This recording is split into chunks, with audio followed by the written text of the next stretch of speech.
আসানসোলের কুলটি থানার নিয়ামতপুর বাজারে জেলা প্রশাসনের নির্দেশ অনুযায়ী টাস্কফোর্সের সদস্যরা খুচরো ও পাইকারি দোকানে অভিযান চালায় এবং আলু পেঁয়াজের দরদাম খতিয়ে দেখলেন। মূলত পাইকারি দোকানে কী দরে কেনা ও বিক্রি করা হচ্ছে, যাতে খুচরো বাজার ও সাধারণ মানুষ যেন সঠিক মূল্যে তা পান। দাম আগের থেকে অনেকটা কমেছে এবং আস্তে আস্তে কমছে বলে জানান ডেপুটি ম্যাজিস্ট্রেট ললিত সেন। এই দিন জেলা প্রশাসন, পুলিশ প্রশাসন, এগ্রি মার্কেটিং দপ্তর, এনফোর্সমেন্ট ব্রাঞ্চ যাতে স্বাভাবিক দামে বিক্রি হয়, সাধারণ মানুষ সঠিক মূল্যে দাম পায়, সেই কারণে এই অভিযান।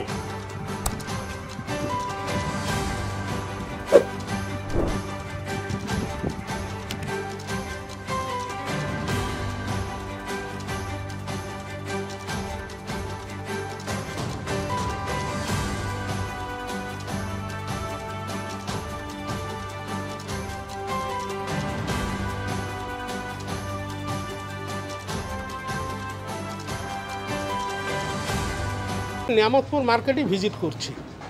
আমাদের জেলা প্রশাসনের নির্দেশ অনুযায়ী আমরা এখানে কিছু হোলসেল দোকান, কিছু রিটেল মার্কেটে আমরা আলু পেঁয়াজের কী রেট চলছে সেটাই আমরা দেখলাম। আমরা দেখলাম যে হোলসেল কী রেট আছে, কিভাবে তারা কততে কিনেছে, কততে বিক্রি করছে, যাতে খুচরো সাধারণ মানুষ একটা রিজনেবল দামে ওরা পায়। দাম আগের থেকে কমেছে এবং কমছে, আস্তে আস্তে কমছে। আমাদের জেলা প্রশাসন আছে, পুলিশ প্রশাসন আছে, এগ্রি মার্কেটিং দপ্তর আছে, তাদেরকে যা আমাদের কাছে নির্দেশ আছে সেটা দেওয়া হয়েছে এবং যাতে সাপ্লাই ঠিকঠাক থাকে, স্বাভাবিক দামে বিক্রি হয়, সাধারণ মানুষ, সাধারণ ক্রেতা যাতে সঠিক মূল্যে দাম পায়, কেউ যেন কোনোভাবে কৃত্রিম একটা ক্রাইসিস তৈরি করতে যাতে না পারে, এই ব্যাপারে আমরা অভিযান চালাচ্ছি বা আমরা রেগুলার কোর্সে মার্কেট ভিজিট করছি। আমি ললিত সেন, ডেপুটি ম্যাজিস্ট্রেট।